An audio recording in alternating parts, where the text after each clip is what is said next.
Hey there! Welcome to Precon Recon, where we're taking a look at the data behind pre-constructed commander decks to see what cards people are taking out of their decks and what cards are they most commonly putting into their Precon decks to make them even more powerful. Right now we're talking about the Quantum Quandrix pre-constructed deck, led by Adrix and Nev Twincasters who double up your tokens, and also including Essex Fractal Bloom, who can make your tokens into copies of a whole bunch of other stuff. This is a really spicy list, so let's see what people are doing with it. Right off the bat, we'll acknowledge that most players seem to be choosing Adrix and Nev as their main commanders from this precon over Essex, the other legendary option in these colors. It's about a 2-to-1 ratio in terms of which commander is more popular. Some of these changes will apply to both of those decks, but depending on which commander you personally want to choose, there are going to be some differences in optimal changes down the line as well. Let's acquaint ourselves with the core cards from the original precon that players are not taking out of the deck, and for good reason. They are integral to this deck's overall strategy. There are some basic categories. For example, green is really good at ramp, so the ramp spells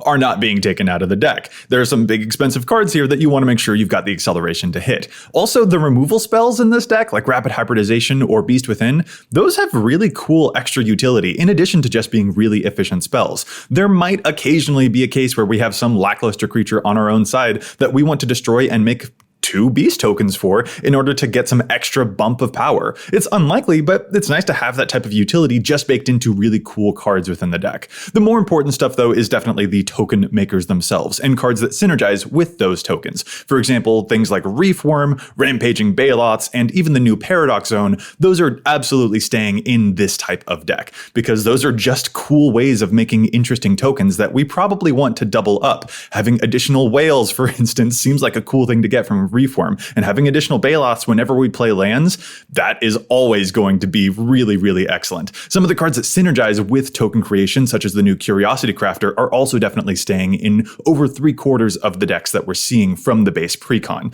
These are neat effects that either of the commanders are certainly going to want to try and take advantage of. Going into some of those expensive spells that I mentioned earlier, there are some really great top-end spells happening from the base precon. Azuri's Predation is just the height of removal in this deck, because Adrix and Nev can create twice as many of those beast tokens, which is really insane. And of course, there's the classic Rite of Replication. Definitely don't take that out of your token deck. These are really powerful spells that can be game enders when played at the right time. This deck is primed to do some crazy, crazy stuff. But now let's get to the cards that people are cutting from this average precon, because there are some questionable cards that definitely could be removed to make room for better cards down the line. One of the most popularly cut cards from this base precon is Arashi the Sky Asunder, which over 3/4 of players are removing from their decks. It helps get rid of flying creatures, but that's not necessarily a problem for us, even if most of our army is on the ground. We've got better removal options than this, especially ones that synergize with all the token stuff that we're able to do.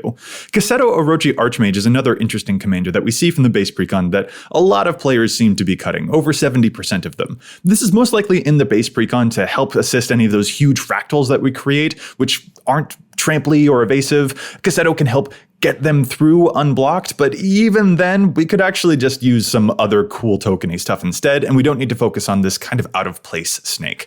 Rux the Patient Professor is another legendary creature that we're seeing cut from the base precon, because some of our tokens, as it turns out, do have abilities that Ruxa won't necessarily synergize with. So while an interesting commander in his own right, he doesn't seem to be sticking around. And finally, speaking of really big tokens, Desolation Twin is getting cut from over 65% of the base precon lists that we're seeing out there that have been uploaded into EDHREC.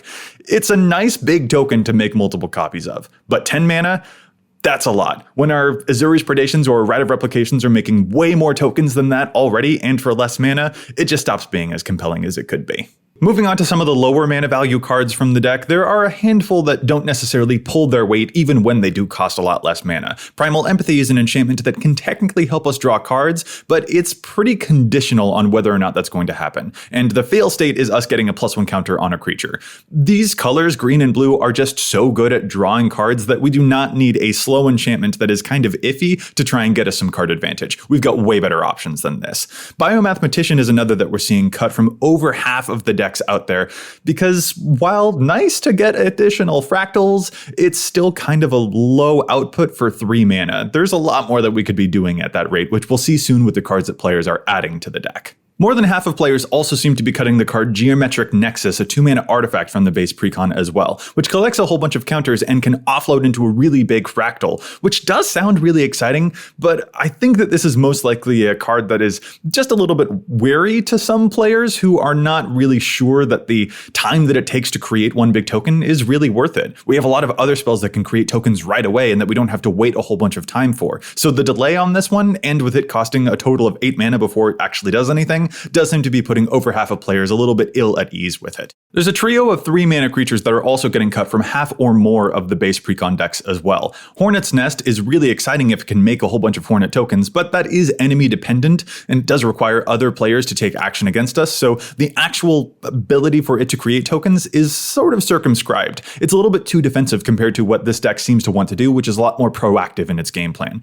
Champion of Wits is another. This doesn't start as a token, it can load the graveyard, but that's not necessarily something that this deck wants to do, and if it ever does manage to get eternalized from the graveyard and we're able to get additional tokens of that, that does sound really exciting, but the setup cost is still, again, a little bit slow compared to most of our traditional output. Finally, Plaxcaster Frogling is in this deck for some strange reasons. It's nice because the fractals themselves that this deck is able to create do have some +1 counters, and there are a handful of other synergies from that deck too, but when finally trying to tune up and optimize this list where you're making tokens and not necessarily focusing on +1 counters, it does seem to be a bit of a distraction compared to the main plot of this deck, so to say. This is also why we're seeing stuff like Forgotten Ancient getting cut from about half of the decks too. +1 counters feels like a different type of strategy to token creation.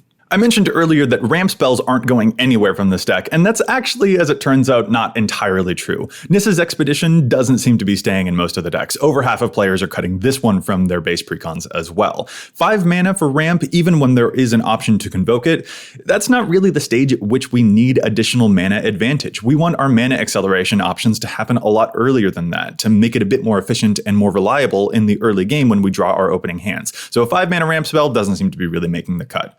And then lastly, we'll round out with a couple of other cuts that players are making, which are again sort of in that line of unreliable-ish token creation, or at least ones that depend upon enemy action to some extent. Crafty Cutpurse, for example, is getting cut from 44% of these precons, because it does in some ways rely upon opponents doing something for us to create the tokens that we want, and this deck seems to want to be a lot more proactive than that. There's also Spawning Kraken. This is a really cool new card that can create really, really big tokens, but there is a slight dependence upon enemies being available to actually hit for this card to do anything, which does make it slightly slower than players probably are holding on to. Finally, Fractal Harness, a new equipment from the Precon, is also really interesting, and it does have that right away quality to it to get us tokens as soon as we want.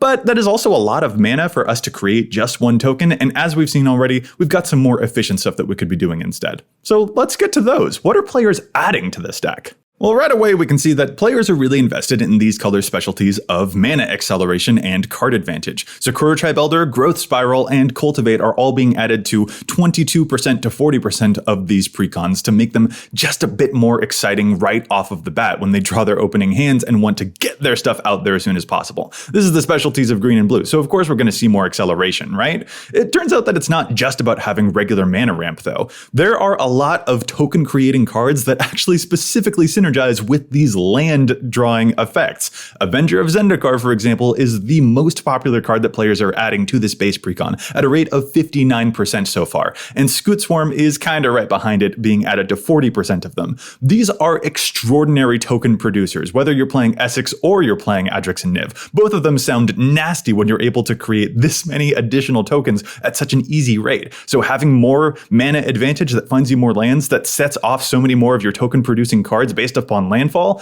this is some nasty synergy that both commanders are really going to enjoy. Interestingly, the next most popular type of card that we're seeing players add to their precons are cards that make copies of things in a really interesting way. For example, there's the classic Second Harvest, which doubles up the tokens we've already got, and both Adrix and Nev and Essex are probably really excited to manipulate that much token output. There's also some new stuff like Esseka's Chariot, which comes with its own cat tokens and also can pseudo-populate whatever best token we've already got in play. But it's not just about doubling up the tokens we already have. A lot of players seem really invested in creating unique types of tokens as well, which is why we're seeing cards like Progenitor Mimic, Quasi-Duplicate, and even Mimic Vat get added to a bunch of precons too. These allow us to create interesting token copies copies of just regular creatures, even sometimes our opponent's creatures. And that allows us to have a whole bunch of fun by duplicating those instead of just a bunch of regular 3/3 tokens or just some vanilla 4/4 tokens. Now, when we're able to double up enter the battlefield effects from really good creatures or double up just their passive abilities, that can give us a whole bunch of extra value to completely overwhelm our opponents. Oh, and that probably also explains why about 18% of players are also adding Biovisionary to their Precon, because when we're able to create token copies of that card and then make additional copies of those tokens, and we are able to get 4 or more of them, it's an instant win condition that seems really, really fun and a little bit unique to a typical token deck. Beyond that, we're also seeing players add a bunch of role fillers to the rest of the deck to help sort of fill in the gaps. Eternal Witness, for example, or Counterspell are also really popular additions to the Precon. And then we also have to address some of the more expensive cards that aren't showing up in high numbers necessarily, but that's mostly an issue of availability rather than card power, because Doubling Season or Parallel Lives or Helm of the Host are kind of expensive for a reason. They're excellent cards that are just a little bit pricey, but rest assured that these commanders are really interested in getting them if they're able to. Finally, let's really quick address the mana base of the original Precon, because players are making some soft upgrades in this category too. Stuff like Study Hall or Temple of the False God aren't necessarily making the cut, but players do seem to like adding the card Reliquary Tower to their decks because, as we all know, green and blue are able to draw quite a lot of cards, especially when they're making this many creatures, so it's nice to be able to hold on to all of those. The other type of change that we're seeing here is that players don't seem to really be resonating with the +1 counter lands that show up in the deck. The Graft Land, Opal Palace, Nova Gen, even Oran Reef the Vastwood are all getting cut at different rates because players really want to focus on the tokens rather than focus on putting +1 counters on any of their cards. And the cycling lands aren't necessarily holding up in popularity either. Rather, the stuff that we're seeing is just some extra color fixing. Players like the new Vine Snarl or a Breeding Pool, even some of the tapped lands that can just help color fix seem to be a little bit more reliable so that we can focus on our token strategy first and foremost. So those are the most popular swaps that we're seeing to the Quantum Quandrix Precon, and it doesn't seem to be that much of a quandary at all. But what do you think? Are there cards that you think players should be keeping in their Precons, or cards that you think that they ought to add to them? And if so, what cards would you suggest cutting to make room for them? We'd love to hear your thoughts, so leave your suggestions below, and we'll see you on the next Precon Recon.